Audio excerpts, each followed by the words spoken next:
Hi friends, എല്ലാവർക്കും സിനീസ് craft വെയറിലേക്ക് സ്വാഗതം. ഇന്ന് നമ്മളിവിടെ ചെയ്യാൻ പോകുന്നത് ഇന്ന് വളരെയധികം ട്രെൻഡിങ് ആയിക്കൊണ്ടിരിക്കുന്ന മയിൽപ്പീലി നെറ്റിപ്പട്ടത്തിൻ്റെ മേക്കിംഗ് വീഡിയോ ആണ്. അപ്പോൾ ഞാനിവിടെ വെൽവെറ്റ് ക്ലോത്താണ്, ബ്ലൂ കളർ വെൽവെറ്റ് ക്ലോത്താണ് ബേസ് ആയിട്ട് കൊടുക്കുന്നത്. അതാണ് ഞാനിവിടെ കട്ട് ചെയ്തുകൊണ്ടിരിക്കുന്നത്.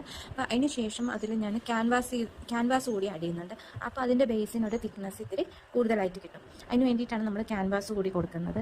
അപ്പോൾ നമ്മൾ വെൽവെറ്റ് ക്ലോത്തിന് മുകളിലായിട്ട് ക്യാൻവാസ് ഒട്ടിക്കുന്നുണ്ട്. അതിന് മുകളിലായിട്ട് വീണ്ടും ഒരു വെൽവെറ്റ് ക്ലോത്ത് വരുന്നുണ്ട്. അതിൻ്റെ മുകളിലാണ് നമ്മൾ സിൽവർ ക്ലോത്ത് ഒട്ടിക്കുന്നത്. ഞാൻ നിങ്ങൾക്ക് കാണിച്ചു തരാം ഞാനത് എങ്ങനെയാണ് ചെയ്തിട്ടുള്ളത് എന്നുള്ളത്. കണ്ടില്ലേ, ഇതുപോലെയാണ് ഞാനത് ചെയ്തിരിക്കുന്നത്. അതിന് മുകളിൽ ഒരു വെൽവെറ്റ് ക്ലോത്ത്, അതിന് മുകളിലാണ് നമ്മൾ സിൽവർ ക്ലോത്ത് കൊടുക്കുന്നത്. അപ്പോൾ നമുക്ക് നല്ലൊരു ബേസിന് കിട്ടും. അതിന് ശേഷം ഇതുപോലെ സ്റ്റിച്ച് ചെയ്ത് കൂടി ചെയ്യുമ്പോൾ ആ ഒരു ബേസിന് ഒന്നും കൂടി സ്ട്രോങ് ആയി കിട്ടും.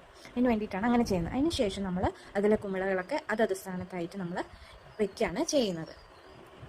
നിങ്ങൾക്കറിയാലോ എല്ലാം എന്തൊക്കെയാണെന്നുള്ളത്. അപ്പോൾ നമ്മൾ ആദ്യം മൂലഗണപതി വെച്ച ശേഷം ത്രിമൂർത്തികൾ വയ്ക്കുന്നു. അതിനുശേഷം ലക്ഷ്മി, സരസ്വതി, പാർവതി, അതിനുശേഷം അഷ്ടവസുക്കൾ, നവഗ്രഹങ്ങൾ, പിന്നെ അതുപോലെ തന്നെ മുകളിലായിട്ട് സപ്തർഷികൾ, പിന്നെ അത് കൂടാതെ ഞാൻ കൃഷ്ണനെ വെക്കുന്നുണ്ട്.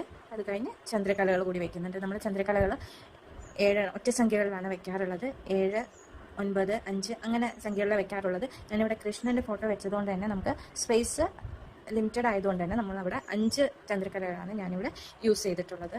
അതിന് ശേഷം നമ്മൾ ഇതിൽ ബീഡ്സ് ഒട്ടിച്ച് ഇതുപോലെ മയിൽപ്പീലി വെക്കുകയാണ് ചെയ്യുന്നത്. നമ്മൾ ബീഡ്സ് ഒട്ടിച്ച ശേഷം മയിൽപ്പീലി വെക്കുന്നതായിരിക്കും നല്ലത്. ഞാനിവിടെ ഒരുവിധം ബീഡ്സ് ഒട്ടിച്ച് കഴിഞ്ഞിട്ടുണ്ട്. അതിന് ശേഷമാണ് ഞാൻ ഇവിടെ ഇതുപോലെ മയിൽപ്പീലി വെച്ചുകൊണ്ടിരിക്കുന്നത്. മയിൽപ്പീലി വെച്ച ശേഷം ഇനി കുറച്ച് ബീഡ്സ് കൂടി നമുക്ക് ഒട്ടിക്കാനുണ്ടായിരുന്നു. ഇപ്പോൾ ഞാൻ ഇത് കംപ്ലീറ്റ് ആക്കാൻ പോയിക്കൊണ്ടിരിക്കുകയാണ്. ഇത് കംപ്ലീറ്റ് ആവാൻ ഇനി കുറച്ചുകൂടി ബീഡ്സ് ഒട്ടിക്കാനുണ്ട്. ഈ ബീഡ്സ് കൂടി ഒട്ടിച്ച് കഴിഞ്ഞാൽ നമ്മുടെ നെറ്റിപ്പട്ടം ഇവിടെ റെഡി ആവാൻ പോവാണ്.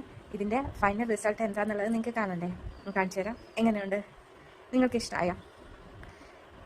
ഇതാണ് 2.5 ഫീറ്റിൻ്റെ മയിൽപ്പീലി നെറ്റിപ്പട്ടം ഞാൻ ചെയ്തെടുത്തത്. കണ്ടിട്ട് നിങ്ങൾക്ക് ഇഷ്ടമാവുകയാണെങ്കിൽ ലൈക്ക് ചെയ്യണം, ഷെയർ ചെയ്യണം. അതുപോലെ തന്നെ എൻ്റെ ചാനൽ സബ്സ്ക്രൈബ് ചെയ്യാത്തവരാണെങ്കിൽ സബ്സ്ക്രൈബ് ചെയ്യുകയും കൂടി വേണം. പിന്നെ ഇതുപോലത്തെ നെറ്റിപ്പട്ടങ്ങൾ നിങ്ങൾക്ക് ആവശ്യമുണ്ടെങ്കിൽ ഞാനിതിൻ്റെ താഴെ എൻ്റെ നമ്പർ കൊടുക്കാം. ആ നമ്പറിൽ കോൺടാക്റ്റ് ചെയ്യുകയാണെങ്കിൽ നമുക്ക് ഇതുപോലത്തെ നെറ്റിപ്പട്ടങ്ങൾ ചെയ്തു തരുന്നതായിരിക്കും.